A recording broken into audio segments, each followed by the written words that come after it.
realised my chair is very creaky, so I apologise in advance if there's any weird noise coming from my behind. It's not my backside, I swear to you. Oh dear, that's not good, is it? I need some WD-40. So, let's crack on. Sunday, 4th of September.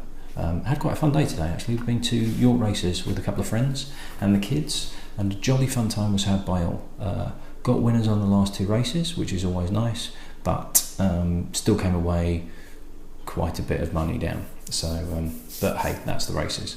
So, carrying on, blended whiskies, going through the alphabetical list. So, tonight, going to do 2 again, just to keep ourselves trucking along. I've got myself nicely ahead to give myself a couple of nights just in case something crazy happens, like, you know, your wife giving birth, for example.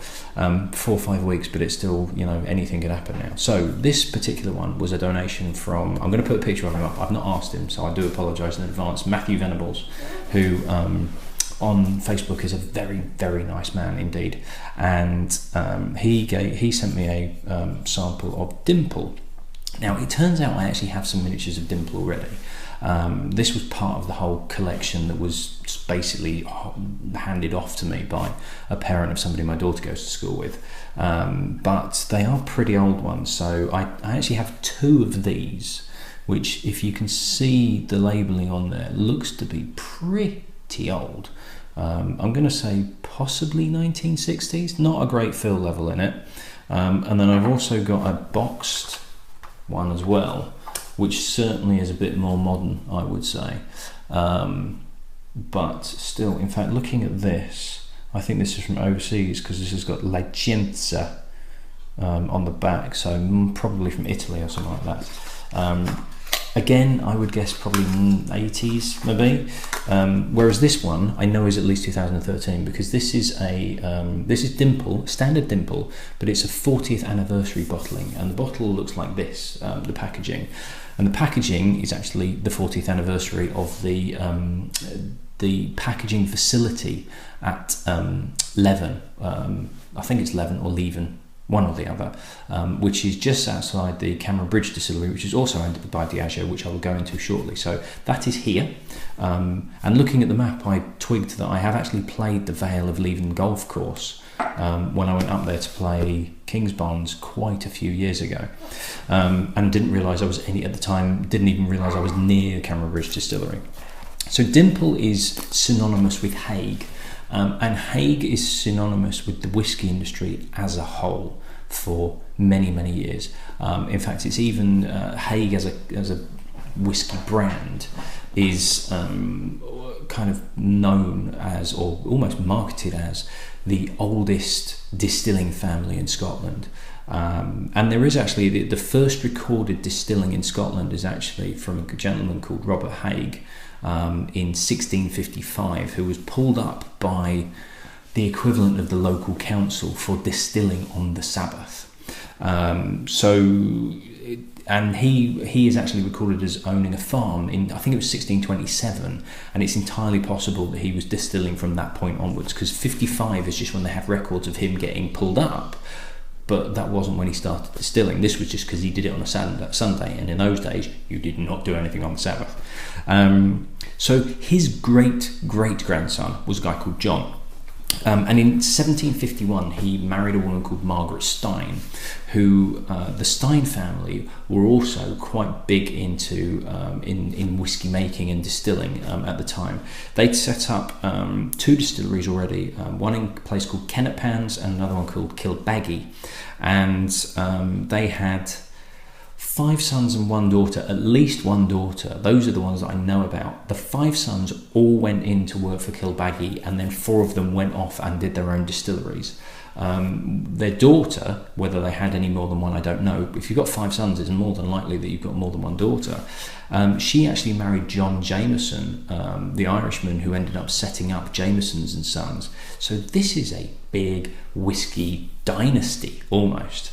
So of the 4 sons, their youngest son was a guy called William, and he had 2 sons himself, another one called John and also Robert, and John built the Cameron Bridge distillery and founded it in 1824, which was the same year as the Hague Gold blended whiskey was released. So the Haig family were kind of joined forces with the Steins. One part went off and joined the Jamesons, and this Haig stroke Stein family whiskey, it's almost like a whiskey dons, as it were, selling this Haig blend as a brand, and just massive player in the field. Now John Haig died in didn't die in 1900. That's somebody else. John Haig died at some point. I can't remember. I'm just looking at my notes now because it all goes a bit crazy.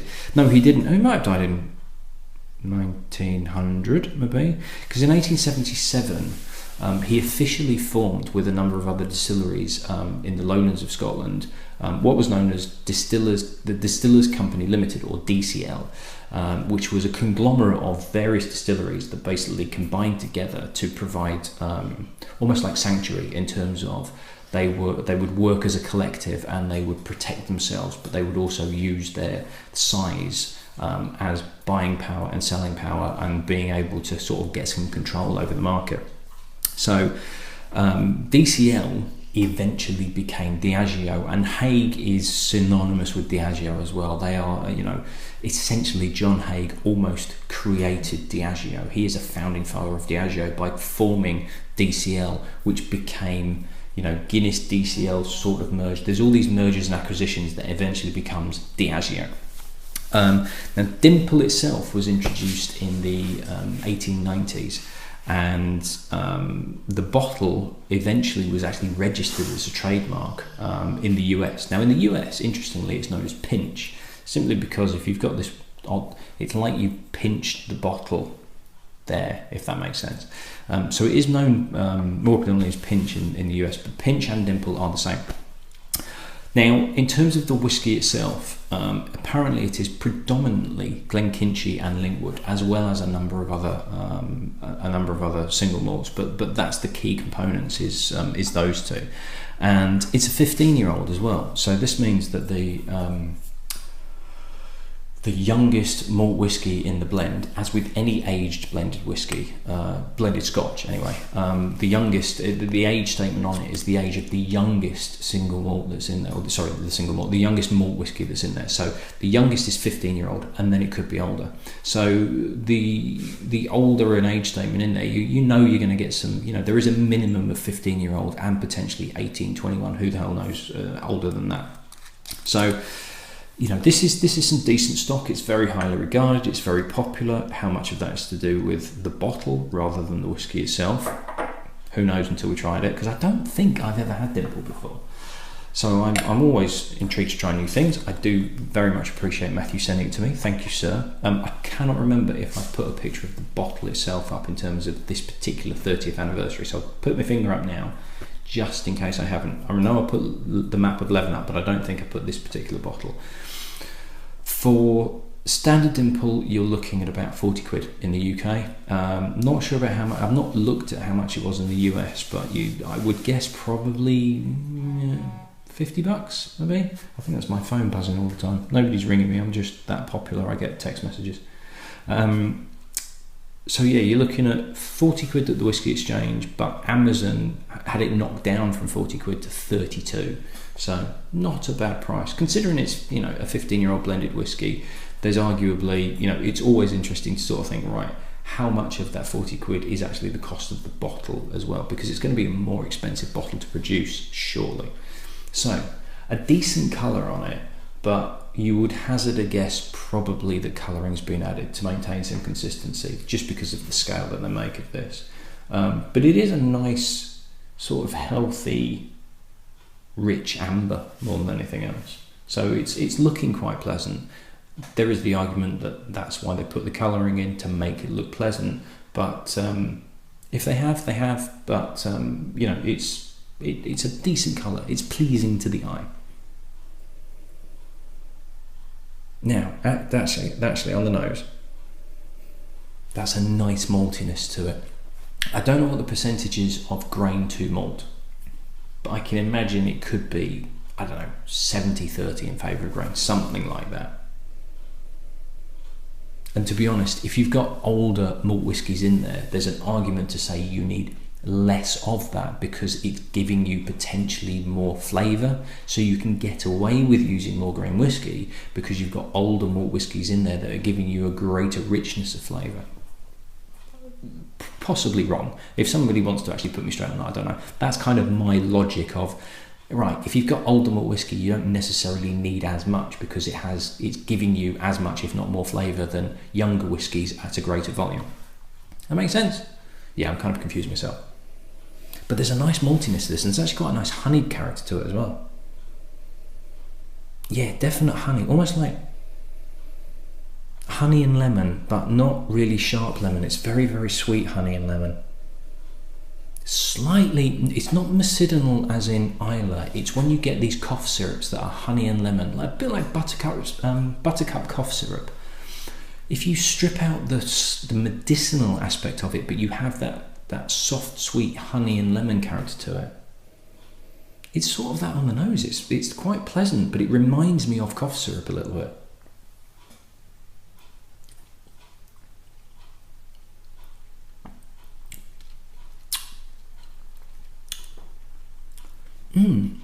Lighter than I thought it was going to be. There's a hint of edge of grain. There's a slight tanginess to it and a slight sharpness to it, which I think is the grain whiskey. But there's not as much body as I thought there was going to be. It feels like it's, on the nose, it gives you the impression that it's going to have quite a rich mouthfeel.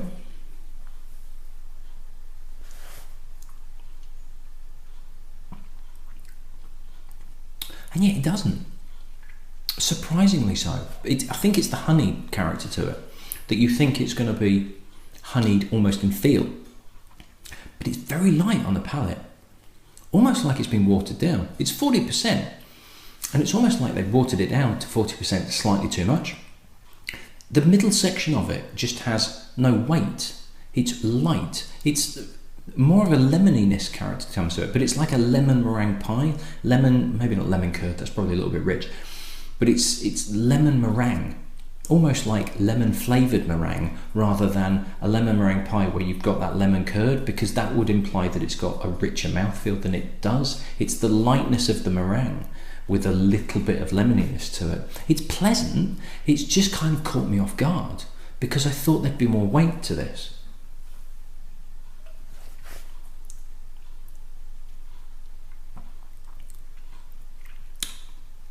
It's strange.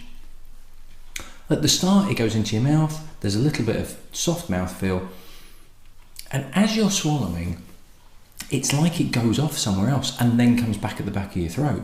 It just kind of disappears, it wafts off, like it's been sort of diluted down and then that water's taken away and it comes back at the back of your throat and you get a nice warm feel.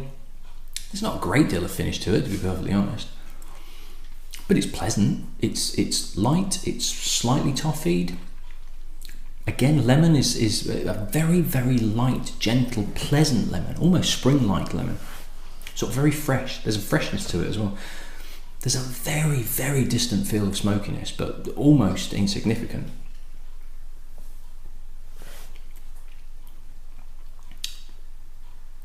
It's surprised me, it's disappointed me slightly.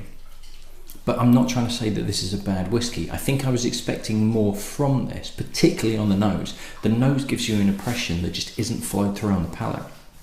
But I don't want to say this is a bad whiskey. It is a good whiskey. It's pleasant. It's very, very easy to drink. It's light. It's got a nice softness to it. There's a nice sweetness to it. It's not quite a spring whiskey, but you could get away with calling it a summer whiskey, definitely. But it just, I don't know, it's just slightly thrown me. I thought that it would have more to it than it actually has. So if you're trying it and you've watched this review, hopefully you can kind of overcome that, because I've already given you that heads up to say actually this is lighter than you might think it would be. And I think it might be that I'm coming across a little bit too negative on this, because I think it's actually a good whiskey. I think it's very pleasant. It's just not the whiskey that I thought it was going to be. Interesting. Matthew, thank you very, very much for that. I'm going to do a quick rinse out. Harley's going to have a drink, obviously, and I shall see you at the next one. Cheers.